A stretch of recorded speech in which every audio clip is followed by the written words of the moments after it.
Hello everyone, welcome to the history class, and today we'll continue the chapter Socialism in Europe and the Russian Revolution.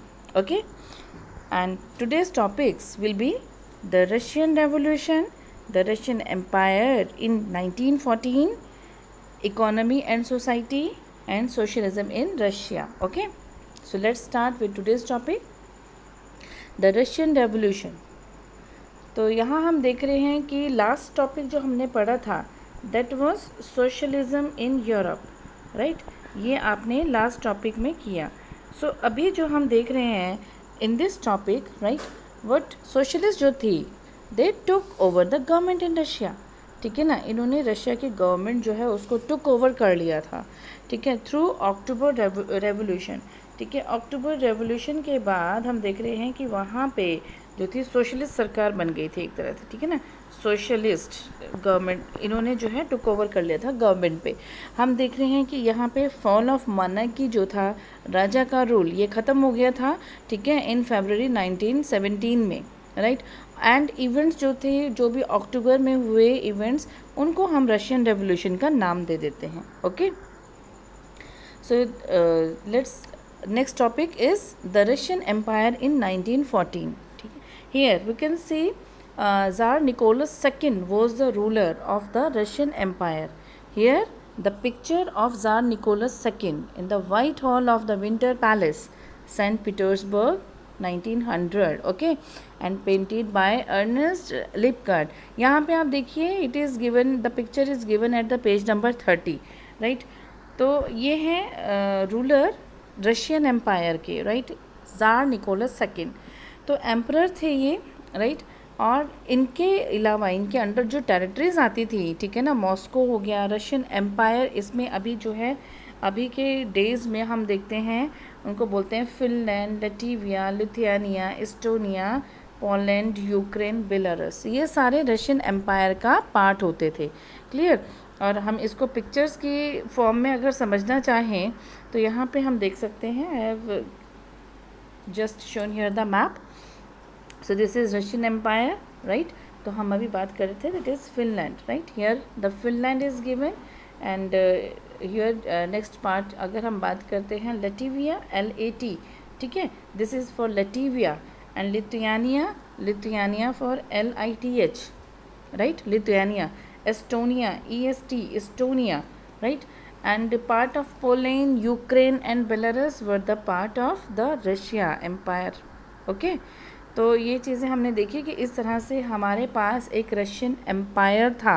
हम बात कर रहे हैं 1914 के समय की, ठीक है। तो अगर हम मैप के थ्रू देखेंगे तो हमें ज़्यादा समझ में आता है, अदरवाइज़ अगर हम नेम देखेंगे तो हमें खाली नेम समझ में नहीं आएंगे, नेम कहाँ है, राइट। तो मैंने अभी आपको ये शो किया है कि यहाँ ये जो एरियाज़ हैं, यहाँ पे आप देख रहे हो इन एरियाज़ को, राइट। तो यहाँ पे जो हम देख रहे हैं कि रशियन एम्पायर के पार्ट थे, right, and it stretched to the Pacific and comprised, you can see here Pacific, right, how Pacific, this is Pacific Ocean, right। तो ये देखिए ये पूरा यहाँ पे जो स्ट्रेच हो रहा है इसका, ये पैसिफिक ओशियन की तरफ स्ट्रेच हो रहा है, right. And as well as you can say central Asian state, right. तो वो सेंट्रल एशियन स्टेट जो हैं that are Georgia, Armenia and Azerbaijan, right. तो ये जो हैं ये सेंट्रल एशिया के स्टेट हैं।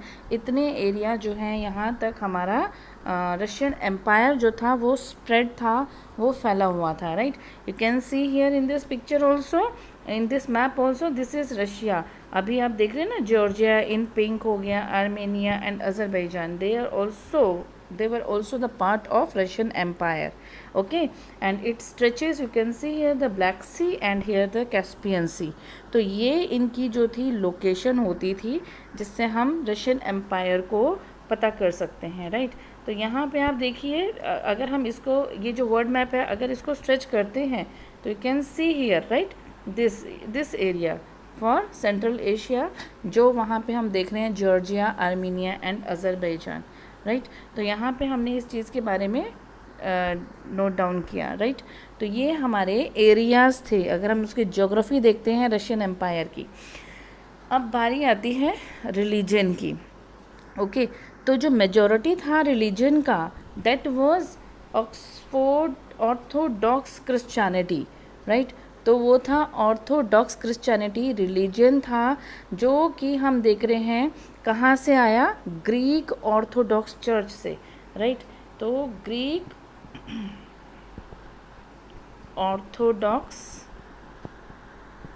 चर्च, राइट, यहाँ से जो है ग्रो हुआ हमारा क्रिश्चियनिटी, जो रशियन ऑर्थोडॉक्स क्रिश्चियनिटी है, ये मेजॉरिटी था, ये धर्म जो था मेजर था, राइट। लेकिन एम्पायर में और भी धर्म थे, राइट। जब हम क्रिश्चियनिटी की बात करते हैं तो वहाँ पे भी अलग अलग जो हैं उसके पार्ट्स थे, जैसे सेक्ट टाइप हो गया, राइट। उसके मतलब जिस तरह से अगर हम मुस्लिम धर्म की बात करते हैं तो मुस्लिम में आपने सुना होगा शिया सुन्नी, है ना, तो ये सेक्ट होते हैं, राइट। तो इस तरह से हर के मतलब अलग अलग फिर आगे सब पार्ट होते हैं, राइट। तो इसी तरह से जो आपका क्रिश्चियनिटी था, ठीक है, it was also divided into Catholic and Protestant, right. तो ये दो भागों में डिवाइडेड था। क्रिश्चियनिटी होती थी ये टू पार्ट्स में डिवाइडेड थी। मेजॉरिटी जो थी वो रशियन ऑर्थोडॉक्स क्रिश्चियनिटी की थी, राइट। और इसके अलावा हमने देखा कैथोलिक थे, प्रोटेस्टेंट थे, मुस्लिम एंड बुद्धिस्ट थे, ठीक है, that you are familiar with, okay, already familiar with this religion. Next is the topic economy and society, right. तो इकोनॉमी और सोसाइटी, अब हम ये देख रहे हैं कि किस तरह से हम बात कर रहे हैं रशियन रेवोल्यूशन की, तो इकोनॉमी और सोसाइटी का क्या रोल था इस रेवोल्यूशन में, राइट।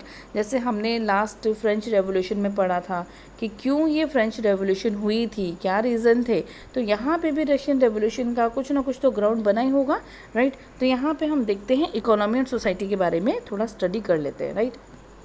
यहाँ देखिए, जो 20th सेंचुरी के बिगिनिंग में जो स्टार्ट मतलब 20th सेंचुरी के स्टार्ट में अगर हम देखते हैं, जो मेजॉरिटी थे, जो लोग होते थे, वो होते थे एग्रीकल्चरिस्ट, राइट।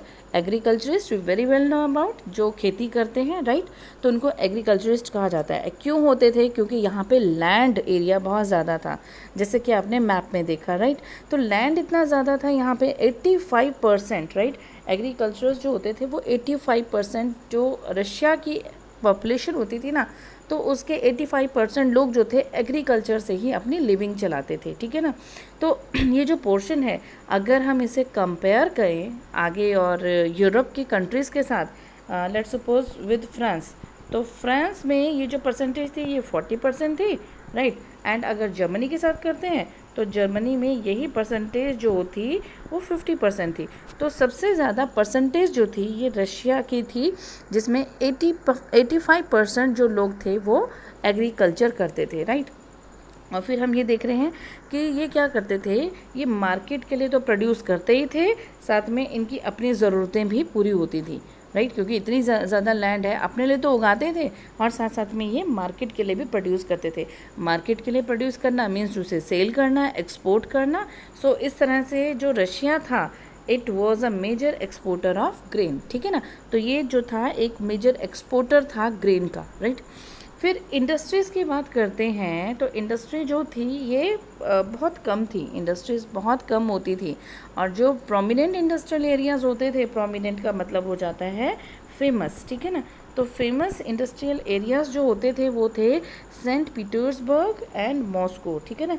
सेंट पीटर्सबर्ग और मॉस्को जो थे, इनके प्रोमिनेंट जो इंडस्ट्रियल एरियाज़ होते थे उनको कहा जाता है, राइट।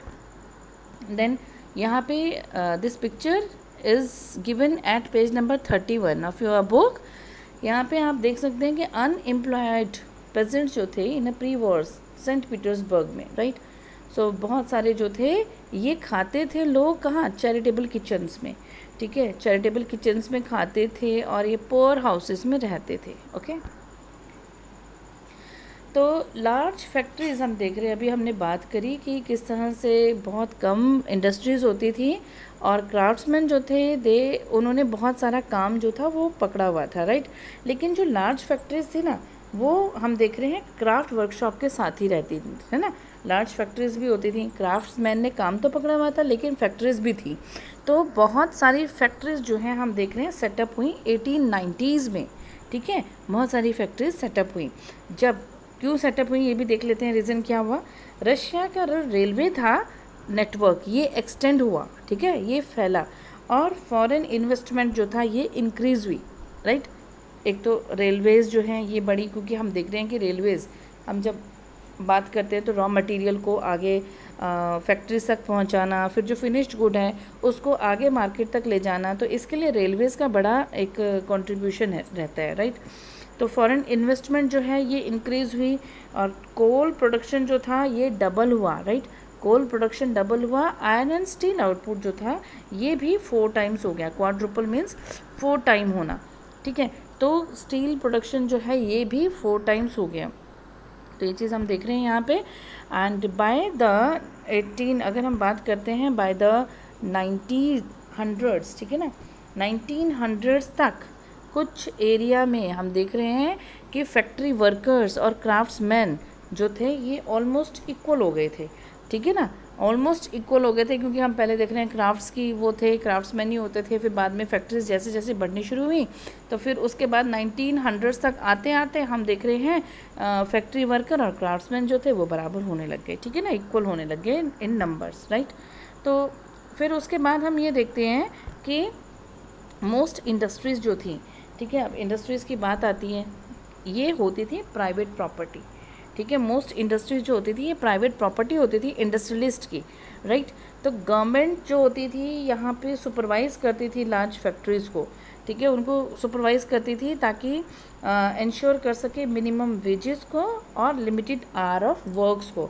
अब यहाँ पे हम वापस इसे कनेक्ट करेंगे सोशलिज्म इन यूरोप में, ठीक है। हम मार्क्स के आइडियाज़ देखेंगे किस तरह से उन्होंने कहा था, ठीक है ना, कि किस तरह से कैपिटलिस्ट होते हैं, कैसे कंसंट्रेशन ऑफ प्रॉपर्टी जो है सिंगल के हैंड्स में होती है, ऐसा नहीं होना चाहिए, है ना। तो यहाँ पे देखो, और उन्होंने कहा था गवर्नमेंट शुड इंटरफेयर, है ना। तो गवर्नमेंट जो है, हम अगर रॉबर्ट ओवन की बात करते हैं तो उन्होंने कोऑपरेटिव सोसाइटी के बारे में बताया। तो इस तरह से हम ये चीज़ें देखते हैं कि इसको कनेक्ट करके देखते हैं, राइट। तो इंडस्ट्रीज़ जो थी ये थी प्राइवेट प्रॉपर्टी इंडस्ट्रियलिस्ट की, और गवर्नमेंट सुपरवाइज करती थी लार्ज फैक्ट्रीज़ को, ताकि जो है इस तरह से जो प्राइवेटाइजेशन है ये ना हो, राइट। तो यहाँ पे देखिए कि गवर्नमेंट करती थी, और उसमें ये करती थी कि मिनिमम वेजेस को इंश्योर करती थी, और कितने टाइम काम करना है इस चीज़ को इंश्योर करती थी गवर्नमेंट, राइट। लेकिन हम देख रहे हैं कि जो फैक्ट्री वर्कर्स होते, इंस्पेक्टर्स होते थे, ठीक है, तो वो अक्सर इन रूल्स को तोड़ देते थे, ठीक है। गवर्नमेंट कुछ भी अप्लाई करे लेकिन वो इन रूल्स को जो थे वो तोड़ देते थे।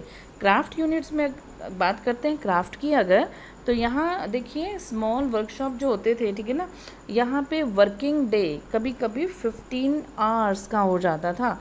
एक दिन में होते हैं 24 आवर्स, और 15 आवर वर्किंग डे हो जाता था, ठीक है। और कंपेयर करें इसे अदर फैक्ट्रीज के साथ तो 10-12 आवर्स होता था, राइट, काम करने का। एंड अकोमोडेशन जो होता था, उनके रहने की जगह जो होती थी ना, ये वेरी करती थी फ्रॉम रूम टू डॉर्मिटरीज, ठीक है ना। रूम से डॉर्मिटरीज तक जो है इनका रहने की वो रहती थी। डॉर्मिटरीज जो है it is also given at your page number 31, right. तो ये देखिए workers sleeping in bunkers, you can see in the picture, ठीक है, इन अ डॉर्मिटरी। प्री रेवोल्यूशन रशिया में किस तरह से जो वर्कर है, ये देखिए ये किस तरह से इनके लिए बिल्कुल सोने की जगह बना रखी है, ठीक है। ये शिफ्ट में सोते थे और अपनी फैमिलीज़ को अपने साथ नहीं रख सकते थे, ठीक है ना। कहाँ रखेंगे बताओ, इनके अपनी शिफ्ट के टाइम सोने के लिए ये जगह रहती थी, ठीक है ना। तो इस तरह से आपने देखा डॉर्मिटरीज़ में भी मतलब वर्कर्स को मतलब रहने की जगह, एकोमोडेशन कितना बुरा था। वर्कर्स, अब वर्कर्स की बात करते हैं तो वो डिवाइडेड सोशल ग्रुप, ठीक है ना, वो डिवाइडेड सोशल ग्रुप थे। वर्कर्स के बीच में भी डिवीज़न था। अगर हम वर्कर्स की बात करते हैं तो इनके बीच में भी डिवीज़न होता था, राइट। कुछ जो होते थे उनके बड़े लिंक होते थे गांव के साथ, राइट। तो मतलब गांव के साथ लिंक एज इट इज़ बने हुए थे कुछ के, और कुछ जो थे वो परमानेंटली सिटी में सेटल हो गए थे, राइट। परमानेंटली जो थे वो सेटल हो गए थे सिटीज़ में, शहरों में। क्योंकि फैक्ट्री में काम करना होता था तो परमानेंटली वहीं शिफ्ट हो गए थे, ठीक है ना, लिंक छोड़ दिए थे गांव से। तो वर्कर्स जो थे दे वर डिवाइडेड बाय स्किल्स। अब वर्कर्स जो हैं उनमें डिवीज़न होता था, कैसे होता था? बाय देयर स्किल्स, उनकी क्या स्किल्स हैं, ठीक है ना, उनकी वजह से उनमें डिवीज़न होता था। तो यहाँ पे देखिए मेटल वर्कर्स जो थे ऑफ सेंट पीटर्सबर्ग, ठीक है ना, तो वो अपने आप को क्या समझते थे कि वो अरिस्टोक्रेट्स हैं, ठीक है। और जो वर्कर्स हैं उनमें से सबसे ज़्यादा अरिस्टोक्रेट्स जो हैं सबसे ज़्यादा रिच हैं, एक तरह से कह सकते हैं आप, ठीक है ना, अपने आप को मतलब एक टॉप स्ट्रेटा पे अपने आप को बिल्कुल टॉप पोजीशन पे रखते थे, राइट। तो यहाँ पे हम बात करें मेटल वर्कर्स की, राइट। तो ये क्यों मानते थे? क्योंकि उनका ऑक्यूपेशन जो होता था ना, ये डिमांड क्या करता था? ज़्यादा ट्रेनिंग की और ज़्यादा स्किल की, ठीक है। इसमें ज़्यादा ट्रेनिंग की ज़रूरत रहती थी, ज़्यादा स्किल की ज़रूरत रहती थी, इसलिए ये अपने आप को अरिस्टोक्रेट में रखते थे, राइट, अदर वर्कर्स के अकॉर्डिंग, राइट। तो यहाँ पे हमने देखा कि किस तरह से डिवीज़न हो रहा है वर्कर्स का, राइट। फिर अब देखिए ये विमेन जो थी, ये 31% जो फैक्ट्री लेबर होता था उसकी 31% जो विमेन थी वो भी फैक्ट्री में काम करने जाती थी, राइट। तो क्योंकि अब देखिए ये ऑलमोस्ट इसका जो रेशियो होता था ये होता था 31%, राइट। तो बाय 1914 की बात है, ठीक है, 1914 में। अब लेकिन उनको जो था पे कम किया जाता था, उनको कम दिए मिलता था, मतलब बिटवीन हाफ या 3/4, ठीक है, आधे से भी कम उनकी तनख्वाह होती थी। क्यों होती थी? ठीक है, वो उनको मतलब लेबर तो वही उतना ही करती थी जितना मेन करते थे, लेकिन उनकी तनख्वाह मतलब एक तरह से उनको पे लेस क्यों किया जाता था? क्योंकि उस टाइम हम देख रहे हैं, हमने पढ़ा सोसाइटीज़ जो होती थी ये पैट्रियार्कल चलती थी, ठीक है ना, जो मतलब मीन्स टू से मेन जहाँ पे आप देखते हैं मेल डोमिनेंट होते हैं, ठीक है ना, तो उस टाइम सोसाइटीज़ जो थी मेल डोमिनेंट होती थी। सो ये रीज़न रहा है कि यहाँ पे विमेन को कम सैलरी, एक तरह से कम वेज जो है वो दिया जाता था। क्लियर? सो हमने ये देखा कि विमेन को कम पे किया जाता था और ऑलमोस्ट 31% फैक्ट्री लेबर तो होती थी विमेन, राइट। और डिवीज़न जो वर्कर्स के बीच में होते थे, ठीक है ना, ये उनके ड्रेस और उनके मैनर से भी शो होते थे, राइट। तो कुछ वर्कर्स जो थे ये एसोसिएशन भी बनाते थे, राइट। सम वर्कर्स जो हैं उन्होंने एसोसिएशन बनाई, और हमने जैसे कि सोशलिज्म इन यूरोप में पढ़ा कि वो एसोसिएशन बनाते थे कि कभी कोई ऐसा हार्डशिप आ जाती है, ठीक है ना, फाइनेंशियली कोई प्रॉब्लम हो या कुछ और सॉर्ट ऑफ प्रॉब्लम हो, तो इसलिए एसोसिएशन जो थी ये बिल्डअप होती थी, राइट। तो कुछ वर्कर्स जो थे ये एसोसिएशन बनाते थे ताकि वो मेंबर्स की हेल्प कर सकें, वो डिस्ट्रेस में हैं, राइट। तो इस तरह से अगर कोई किसी को अनएम्प्लॉयमेंट या फाइनेंशियल हार्डशिप है तो इसलिए जो है एसोसिएशंस जो हैं वो बनाई जाती थी।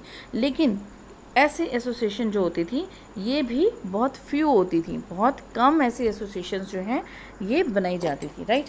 And despite division, right. अब देखो डिवीज़न तो था ही, ठीक है, तो worker did unite to strike work, right.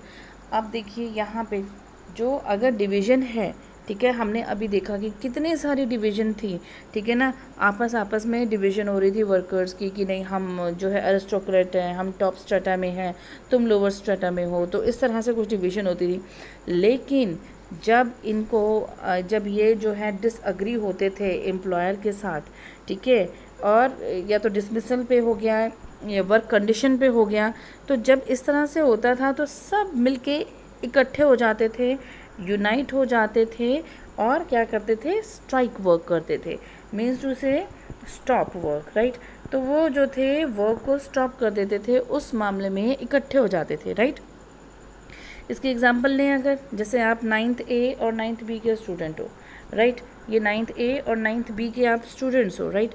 तो अब क्या कोई कंपटीशन हमने रख दिया, ठीक है ना, सपोज क्विज़ रख लिया है ना, इसको हम बोल देते हैं क्विज़ रख लिया, या कोई आपका क्रिकेट मैच है, ठीक है, कुछ मैच वगैरह रख लिया, तो आप जो है 9th A के सारे स्टूडेंट 9th A को सपोर्ट करेंगे, ठीक है ना, जो कि पार्टिसिपेंट हैं, और 9th B के सारे जो पार्टिसिपेंट हैं उनको सपोर्ट करेंगे, राइट। तो क्विज़ के लिए 9th B बिल्कुल अगेंस्ट हो जाएगी 9th A के, और इसी तरह से 9th A अगेंस्ट हो जाएगी 9th B के, है ना, कि 9th A ही जीते।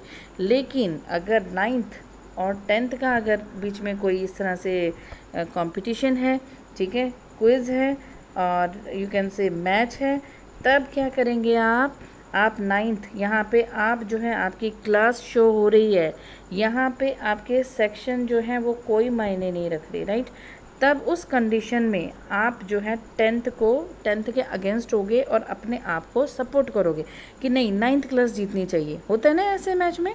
सो सिमिलरली हम वर्कर्स की बात अगर करते हैं, ठीक है, वर्कर्स के आपस में बहुत सारे डिवीज़न थे, ठीक है ना, वर्कर्स जो है अलग अलग उसमें बटे हुए थे। लेकिन अगर बात करते हैं इन वर्कर्स की और ऊपर से एम्प्लॉयर की, तब जाके ये एम्प्लॉयर के अगेंस्ट होते थे, तो ये वर्कर्स सब आपस में मिल जाते थे, तब इनकी कोई डिवीज़न नहीं चलती थी, ये अपने आप को यूनाइटेड मानते थे, ठीक है। और ये क्या करते थे, स्ट्राइक वर्क करते थे, ठीक है ना, काम को रोक देते थे। तो यही चीज़ है, जब वो किसी भी कंडीशन के लिए उन्होंने जब डिसएग्री होते थे तो एम्प्लॉयर के प्रति वो स्ट्राइक कर लेते थे, राइट। तो ये हमने देखा यहाँ पे। एंड ये तो बात थी सिटीज़ की, जहाँ इंडस्ट्रीज़ वगैरह आप देख रहे हो सेटअप हो रही थी, राइट। अब बात करते हैं कंट्री साइड की, ठीक है, ये कंट्री साइड है। तो कंट्री साइड में ऑब्वियसली गांव में क्या होगा, खेती करेंगे लोग, ठीक है ना। तो पेजेंट्स जो थे वो कल्टीवेट करते थे मोस्ट ऑफ द लैंड, ठीक है, ज़्यादातर लैंड को पेजेंट कल्टीवेट करते थे, ऑब्वियस। एंड जो नोबिलिटी थी, क्राउन थी और ऑर्थोडॉक्स थे, ठीक है ना, तो ये क्या करते थे, पेजेंट तो बेचारा काम कर रहा है ज़मीन पे, राइट, और ये इनका क्या होता था, ये ऑन करते थे प्रॉपर्टी को, ठीक है, जो प्रॉपर्टीज़ हैं उनको ऑन करते थे, उसके मालिक होते थे उस लैंड के, राइट। तो यहाँ पे देखिए लाइक वर्कर्स, तो इस तरह से एक तरह के जैसे लाइक वर्कर हैं, जैसे हमने पीछे पढ़ा वर्कर्स के बारे में, ठीक है। तो इसी तरह से जो पेजेंट्स थे ना, ये भी डिवाइडेड थे, वर्कर्स भी आपस में डिवाइडेड थे कैटेगरी में, राइट। तो पेजेंट जो थे वो भी डिवाइडेड थे, right.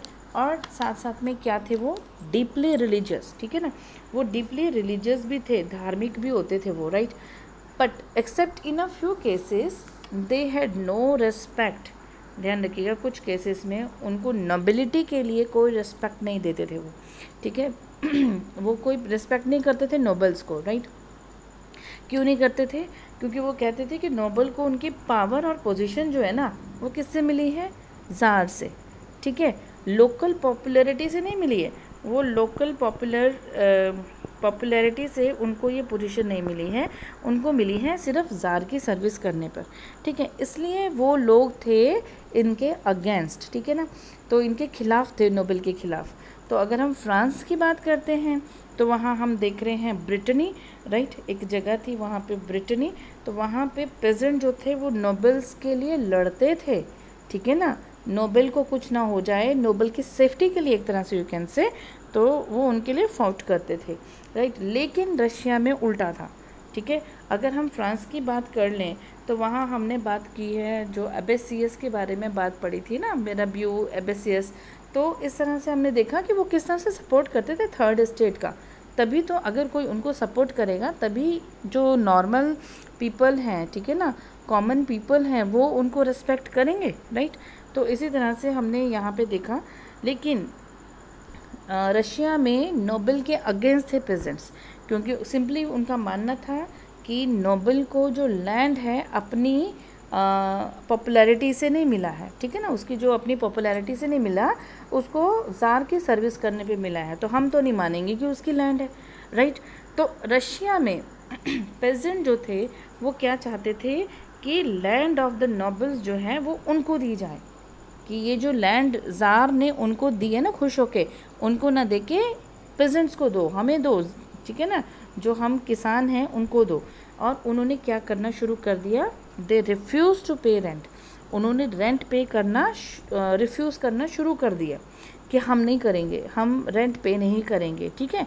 And even murdered landlord, ठीक है ना, लैंडलॉर्ड को मर्डर करना शुरू कर दिया, अभी तुम बिना मतलब के मालिक बने बैठे हो, ठीक है ना। तो ये जो है यहाँ पे हम देख रहे हैं टोटली उल्टा था, ठीक है ना। फ्रेंच रेवोल्यूशन में हम देख रहे हैं कि किस तरह से नोबल्स को मानते थे थर्ड स्टेट के पीपल, लेकिन यहाँ पे ये बिल्कुल अपोजिट थे, ठीक है ना। तो हम ये देख रहे हैं कि किस तरह से 1902 में, ठीक है, तो ये जो मतलब रेफ्यूज़ करना, रेंट को नहीं देना, ठीक है, और मर्डर करना लैंडलॉर्ड को, तो ऐसे सारे इंसिडेंट्स जो थी ना ये साउथ रशिया में, ठीक है ना, बहुत लार्ज स्केल पे हुआ साउथ रशिया में, राइट। और फिर 1905 में देख रहे हैं ये इंसिडेंसेस जो थी ये ऑल ओवर द रशिया ऐसे इंसिडेंसेस जो हैं वो होने लग गए, राइट। तो ये हम देख रहे हैं कि किस तरह से ये नोबेल को रेस्पेक्ट नहीं करते थे, राइट।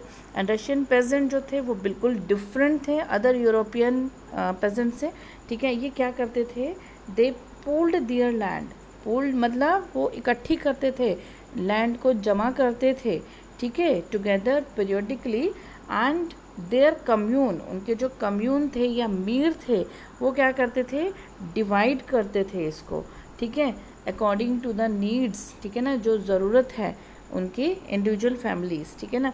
मीन्स टू से ज़मीन इकट्ठी की, फिर सब मिलके खेती करेंगे उसमें, और जो कुछ भी प्रोड्यूस होगा उसमें फिर सब इंडिविजुअल फैमिली की ज़रूरतों के अनुसार उनको बांटा जाएगा। तो ये रशियन जो थे हम देख रहे हैं रशिया में कंट्री साइड में इस तरह से होता था, okay. Now next topic is socialism in Russia, ठीक है। अब सोशलिज्म रशिया में कैसे आया, राइट, रशिया के सोशलिज्म के बारे में बात करते हैं। सो पॉलिटिकल पार्टीज़ जो थी उनके बारे में बात करें अगर, तो ये इलीगल थी, राइट।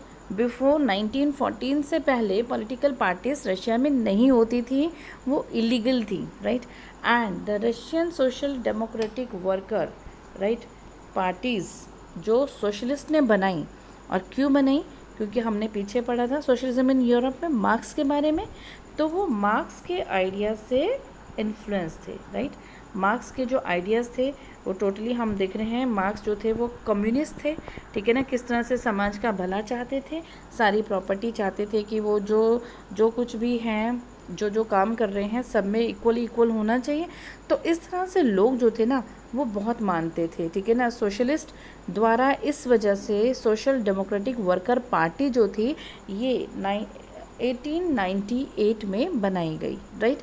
और हम देख रहे हैं कि क्योंकि गवर्नमेंट जो थी, हम तो गवर्नमेंट के बारे में देखते हैं, क्योंकि गवर्नमेंट सारी पॉलिटिकल पार्टीज़ को इलीगल घोषित करती थी, तो ऑब्वियसली उसने इसको भी एक इलीगल ऑर्गेनाइजेशन ही माना, राइट। तो हम ये देख रहे हैं कि ये जो पार्टी बनी थी, ठीक है, इसने क्या करना शुरू कर दिया, न्यूज़पेपर, राइट, एंड मोबिलाइज करना शुरू कर दिया वर्कर्स को, वर्कर्स का जो है देख रहे हैं हम किस तरह से इकट्ठा करना शुरू कर दिया, एंड ऑर्गेनाइज स्ट्राइक्स, ठीक है ना, तो इस तरह से जो है स्ट्राइक्स वगैरह ऑर्गेनाइज करते थे, राइट। रशियन सोशलिस्ट जो कुछ रशियन सोशलिस्ट थे वो क्या मानते थे, वो मानते थे कि जिस तरह से हमने देखा कि क्या करते थे, ये लैंड को डिवाइड करते थे, है ना, इकट्ठी पहले तो पूल करते थे लैंड को, फिर उसमें जो कुछ भी कल्टीवेट हुआ फिर उसको डिवाइड करते थे, ठीक है ना। तो ये जो पेजेंट थे ना वो अपने आप को क्या मानने लगे थे, नेचुरल सोशलिस्ट, कि हम तो नेचुरल सोशलिस्ट हैं, राइट, क्योंकि Russian present custom of dividing land periodically made them natural socialist, right. तो इस तरह से पेजेंट्स जो होते थे, नॉट वर्कर्स, ठीक है ना, जो पेजेंट होते थे वो अपने आप को मेन, यहाँ पे आप फोर्स बोलेंगे, ठीक है ना, फोर्स मानते थे, मेन फोर्स मानते थे वो अपने आप को, कि वो रेवोल्यूशन के मेन फोर्स थे, right. And Russia could become, जो रशिया जो है ये क्या बन जाएगा, सोशलिस्ट बन जाएगा, ठीक है ना, बाकी और कंट्रीज से जल्दी जो है सोशलिस्ट बन जाएगा, क्योंकि ये मेन फोर्स है, जो प्रेजेंट है ये मेन फोर्स है रेवोल्यूशन का, ठीक है। तो इसलिए ये मानते थे कि रशिया जल्दी ही दूसरे देशों की अपेक्षा जल्दी ही सोशलिस्ट कंट्री बन जाएगा, right. And socialist were active in the country side through the late 19th century, ठीक है। तो इस तरह से देख रहे हैं कि लेट 19th सेंचुरी में सोशलिस्ट जो थे वो एक्टिव थे। सो उन्होंने क्या किया, उन्होंने बनाया सोशलिस्ट रेवोल्यूशनरी पार्टी 1900 में, एक सोशलिस्ट रेवोल्यूशनरी पार्टी बनाई। और ये जो पार्टी थी ना ये क्या करती थी, स्ट्रगल करती थी किसके लिए, पेजेंट की राइट्स के लिए, ठीक है ना, जो इनका अधिकार है उसके लिए। और डिमांड क्या करती थी कि लैंड जो है इट शुड बी ट्रांसफर्ड, जो लैंड है, ठीक है ना, ये जो नोबल से निकाल के लैंड को किसको दे दो, पेजेंट्स को दे दो, ठीक है ना, क्योंकि आपने देखा कि किस तरह से रिवोल्ट करते थे नोबल्स का। तो इस पार्टी ने, सोशलिस्ट रेवोल्यूशनरी पार्टी जो थी, इसने पेजेंट्स के राइट के लिए स्ट्रगल किया, that was number 1। And number 2, उनका डिमांड क्या होता था कि नोबल से लैंड को ट्रांसफ़र करके पेजेंट्स को दे दिया जाए, राइट। तो ये सारी इस पार्टी की जो थी डिमांड्स। तो हम ये देख रहे हैं कि जो सोशल डेमोक्रेट्स थे, ठीक है, दे डिसअग्रीड विद सोशलिस्ट रेवोल्यूशनरीज। अब सोशल डेमोक्रेट्स जो थे वो, ये जो सोशली रेवोल्यूनिस्ट थे, ठीक है ना, जो पेजेंट्स के अकॉर्डिंग, जो उन्हें पेजेंट के लिए चाहिए, तो उनसे थोड़ा ये ना डिसअग्री रहते थे, उनके विचारों से सहमत नहीं थे, राइट। तो यहाँ पे हम देखते हैं लेनिन। ओके, तो लेनिन जो थे यहाँ पे उन्होंने क्या सोचा, उन्होंने ये सोचा कि ये जो पेजेंट्स है ना, आपस में एक यूनाइटेड ग्रुप नहीं है, ठीक है। और ये क्यों यूनाइटेड ग्रुप नहीं है, क्योंकि कुछ जो है पुअर हैं एंड कुछ रिच है। क्योंकि हमने जब लास्ट क्लासेस में पढ़ा था तो हमने वहाँ पे फार्मर्स की कैटेगरीज पढ़ी थी, ठीक है ना। कोई लैंडलेस होता है, ठीक है, कोई बिल्कुल मतलब गरीब होता है, ठीक है ना, किसी की 1 हेक्टेयर की लैंड होती है, या कोई लैंडलॉर्ड होता है। तो इस तरह से हमने जो है कैटेगराइजेशन पढ़ी थी फार्मर्स की, राइट। तो यहाँ पे लेनिन जो है वो इसी चीज़ की ओर आप ध्यान से अगर देखेंगे, कनेक्ट कर पाएंगे, तो कुछ जो है वो गरीब हैं और कुछ रिच हैं, ठीक है, और कुछ जो है वो लेबरर्स हैं, खेतों में काम कर रहे हैं, ठीक है, और जबकि दूसरे कैपिटलिस्ट हैं जो दूसरे वर्कर्स को एम्प्लॉय भी कर रहे हैं, ठीक है। तो इस तरह से लेनिन ने कहा कि जो पेजेंट्स है ना, एक यूनाइटेड ग्रुप नहीं है, राइट। ये लेनिन का मानना था। एंड गिवन दिस डिफ्रेंसिएशन, कहते कि इस तरह से इतने सारे डिफ्रेंसिएशन उनमें है, ठीक है, तो किस तरह से एक सोशलिस्ट मूवमेंट का वो हिस्सा बन पाएंगे, ठीक है। सोशलिस्ट मूवमेंट वो करना चाहते हैं, लेकिन सोशलिस्ट मूवमेंट करने के लिए इतने सारे डिफ्रेंसिएशन अगर होंगी तो किस तरह से पॉसिबल होगा, राइट। तो सोशलिस्ट मूवमेंट करने के लिए, राइट, ये सारी चीज़ें हैं। तो पार्टी जो थी, हम देख रहे हैं कि इतना सारा डिफ्रेंसिएशन के बीच सोशलिस्ट मूवमेंट होना पॉसिबल नहीं है, राइट। सो यहाँ पे हम देख रहे हैं नेक्स्ट कि जो पार्टी थी, it was divided over the strategy of organisation, ठीक है। तो पार्टी जो थी किस तरह से काम करना है, ऑर्गेनाइज करना है, तो उसकी स्ट्रैटेजी पे डिवाइड थी। तो व्लादिमीर लेनिन, ठीक है ना, व्लादिमीर लेनिन के बारे में आपने अभी पढ़ा जैसे, so he was the leader of Bolshevik group, right. तो हम ध्यान रखेंगे बोल्शेविक, राइट, बोल्शेविक ग्रुप के लीडर थे व्लादिमीर लेनिन, राइट। तो वो जो थे जैसे उन्होंने देखा कि फार्मर्स जो हैं, पेजेंट हैं, आपस में यूनाइटेड नहीं है, राइट। तो अब देखो इनका क्या मानना था, ही थॉट दैट अगर जैसे रेप्रेसिव सोसाइटी है, जैसे ज़ारिस्ट रशिया, जब तक ज़ार का रूल है रशिया में, ठीक है, तो सोसाइटी जो है वो रेप्रेसिव है, उनके अंडर है, ठीक है, उनको दबाया जा रहा है एक तरह से। द पार्टी जो है, पार्टी कैसी होनी चाहिए, डिसिप्लिन्ड होनी चाहिए, ठीक है ना, ज़ार के अंडर है अगर, तो ठीक है ना, तो पार्टी डिसिप्लिन होनी चाहिए जो वो बना रहे हैं, ठीक है, Bolshevik group, and should control the number and quality of its member, ठीक है। एक तो पार्टी को डिसिप्लिन होना बहुत ज़रूरी है, और उसके जो मेंबर्स हैं उनका नंबर और क्वालिटी, इसको कंट्रोल करना बहुत ज़रूरी है, ठीक है। ये लेनिन का मानना था। और जो दूसरी पार्टी थी, दैट इज़ मेंशेविक, ये बोल्शेविक पार्टी की थी, तो दूसरी मेंशेविक होती थी। तो वो तो ऑलरेडी क्या था उसमें, उसका जो विचार था वो था party should be open to all, ठीक है ना। मेंशेविक पार्टी कहती थी कि सबके लिए खुली है, लेकिन बोल्शेविक पार्टी में पहले तो डिसिप्लिन का होना बहुत ज़रूरी होता था, and then control the number of quality and quality of its member, ठीक है ना, इट शुड बी मस्ट। तो दिस वाज ओके। तो हमने देखा कि मेंशेविक जो थी party, it thought that party should be open to all, right. So this was for your today's class, and I hope you must have understood it. Thank you.